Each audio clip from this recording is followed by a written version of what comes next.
আওয়ামী লীগ পুনর্গঠন যেটা আপনি বলছেন সেটার সাথে আওয়ামী লীগের নেতৃত্বের কোনো সম্পর্ক নাই। আওয়ামী লীগের নেতৃত্ব এখনো বঙ্গবন্ধু কন্যা শেখ হাসিনার হাতে, এবং আওয়ামী লীগের টপ থেকে শুরু করে তৃণমূল গ্রাসরুট পর্যন্ত মানে 99.99% শতভাগ মানুষ বঙ্গবন্ধু কন্যা নেতৃত্বের প্রতি আস্থাশীল। কাজে এখানে নেতৃত্ব নিয়ে পুনর্গঠনের কোনো সুযোগ আছে এটা আমি মনে করি না, কোনো সুযোগ নেই, সোজা কথা।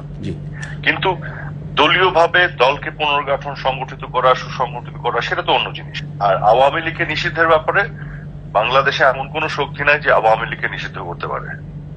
এই দেশে জন্ম দিয়েছে আওয়ামী লীগ, এদেশের গ্রাসরুট তৃণমূলের কোনায় কোনায় আওয়ামী লীগের অবস্থান। হ্যাঁ, আওয়ামী লীগকে নিষিদ্ধ করার কোন শক্তি নেই বাংলাদেশে। বাংলাদেশে রাজাকার পাকিস্তানি এবং পাকিস্তানি পেতার দ্বারা নিষিদ্ধ হবে, আওয়ামী লীগ হবে না। যার যে দেশ জন্ম দেয় তাকে নিষিদ্ধ করা যায় না। নির্বাচনে আমরা অংশগ্রহণ ওই যে ইউনূসের অধীনে তো করবো না, কারণ ইউনূস এবং তার যে গ্যাং এরা তো আওয়ামী লীগের সাথে যে আচরণ করছে, তাহলে তো এটা তো নির্বাচন ভাবে হবে না। এখন আমার কথা হলো, এরা বলে আসলো গত 15.5 বছর ধরে যে আমরা নাকি ভালো নির্বাচন করি না, আমরা নাকি লেভেল প্লেইং গ্রাউন্ড দেই না, আমরা নাকি প্রশাসনকে দলীয়করণ করি, এগুলো বলে আসলো আমাদের এগেইনস্টে। খুব ভালো কথা। তো এখন তাহলে তারা প্রশাসনকে দলীয়করণ করছে কেন? এক চিঠিতে এতগুলি তাদের লোকজন নিচ্ছে, এবং তারা এখন কেন একটা লেভেল প্লেইং গ্রাউন্ড ক্রিয়েট করতে পারছে না? এখন কেন ফ্রি অ্যান্ড ফেয়ার নির্বাচন কি সম্ভব ইউনূসের অধীনে? প্রত্যেকটা কি পজিশনে বসিয়ে রেখেছে বিএনপি জামাতি লোকজন। তারা 32 নম্বর ভাঙলো, আওয়ামী লীগের বিভিন্ন নেতাদের ঘর বাড়ি ভাঙলো, ভাঙার পরে যখন প্রতিরোধ গড়ে উঠলো তখন তারা আবার ডেভিল হান্ট করলো। ডেভিল হচ্ছে যারা ভাঙছে তাদেরকে প্রোটেকশন তারা দিচ্ছে, আর ডেভিল হান্টের নামে যারা ভিকটিম তাদেরকে তারা হান্ট করছে। তো এরকম একটা সরকারের অধীনে কখনো অন্তর্ভুক্তিমূলক অবাধ ও সুষ্ঠু নির্বাচন সম্ভব না। 5 আগস্টের পরে যত হত্যাকাণ্ড হয়েছে এগুলোর জন্য ওরা ক্ষমা যাবে?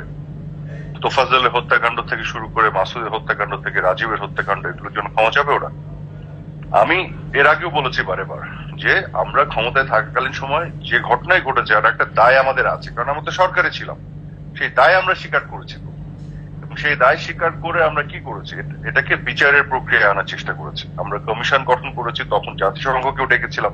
জুলাই আগস্টের যে হত্যাকাণ্ড মানে 5 আগস্ট পর্যন্ত যে হত্যাকাণ্ড, সেটারও তো বিচার এরা করছে না। এরা তো এটাকে পলিটিক্যালি অপব্যবহার করছে। যদি বিচার করতো তাহলে কেন আজকে গণহারে মামলা হচ্ছে এবং মামলা করে চাঁদাবাজি হচ্ছে? ওই 7.6 কেন খুঁজে বের করছে না কার হাতে ছিল? আসল হত্যাকারীকে কেন খুঁজছে না? কারণ এরা তো বিচার করছে না। এরা তো হচ্ছে এটাকে ব্যবহার করে আওয়ামী লীগকে দমন পীড়ন করা। কি রাজাকারদের ডিফেন্ডারদেরকে আইসিটিতে বসিয়ে দিয়েছে প্রধান আপনার কি বল প্রসিকিউটর।